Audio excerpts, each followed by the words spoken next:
Face à un problème technique, on s'est tous déjà posé la question, mais comment faire le bon choix?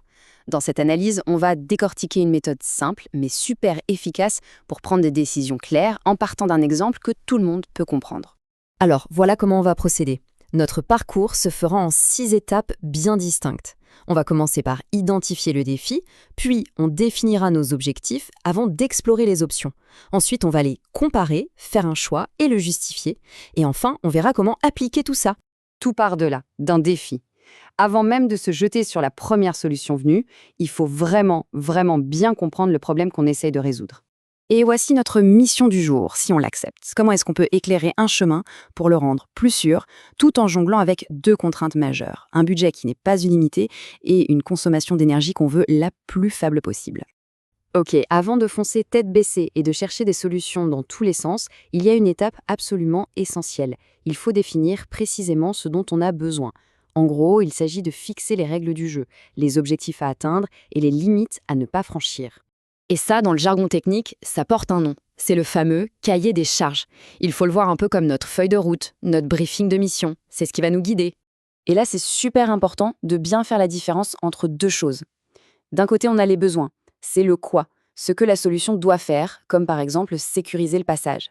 Et de l'autre, on a les contraintes. Ça, ce sont les limites du jeu, comme le budget ou la consommation d'énergie. Bon, une fois que le problème est bien cadré, on peut passer à l'étape suivante, explorer les différentes options qui s'offrent à nous. Parce que bien souvent, il n'y a pas qu'une seule façon de faire.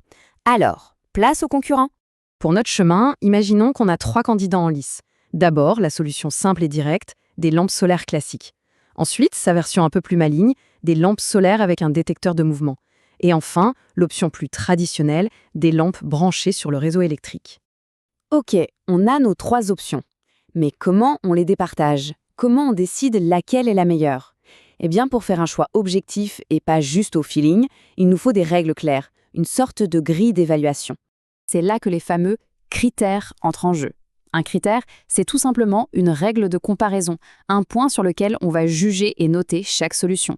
Et quand on en combine plusieurs, hop, on a notre grille d'évaluation complète. Et pour notre projet d'éclairage, on a retenu 5 critères clés. On va juger nos solutions sur leur consommation d'énergie, bien sûr, leur impact sur l'environnement, le coût d'installation, le coût à l'usage au quotidien, et puis tout simplement leur facilité de mise en place. Allez, on a nos concurrents, on a nos règles du jeu, il est temps de passer à l'analyse, au grand comparatif. Et voilà ce que ça donne. Quand on remplit ce tableau, on voit tout de suite se dessiner les forces et les faiblesses de chaque option.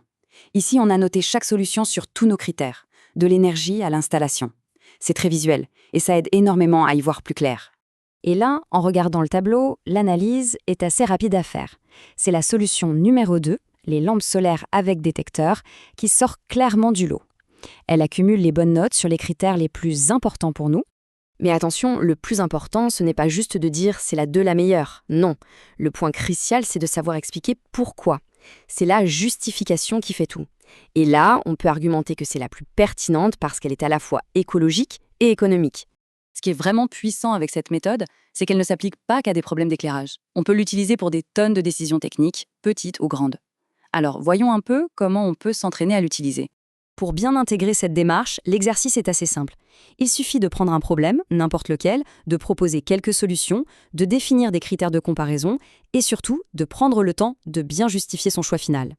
La première compétence à retenir, c'est donc la créativité. C'est la capacité à imaginer plusieurs chemins possibles pour résoudre un problème sans se cantonner à la première idée qui nous vient en tête.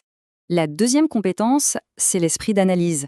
C'est être capable de prendre du recul pour comparer ces différentes solutions de manière objective en se basant sur des critères clairs et pertinents. Et enfin, la troisième compétence, tout aussi cruciale, c'est la persuasion. C'est savoir construire un argumentaire solide et logique pour défendre son choix en s'appuyant sur les résultats de son analyse. Voilà, tout est là. Maîtriser ces 3 temps, proposer, comparer et justifier, c'est vraiment la clé. C'est ce qui permet de transformer n'importe quel défi technique en une décision intelligente, réfléchie et qu'on peut défendre avec confiance.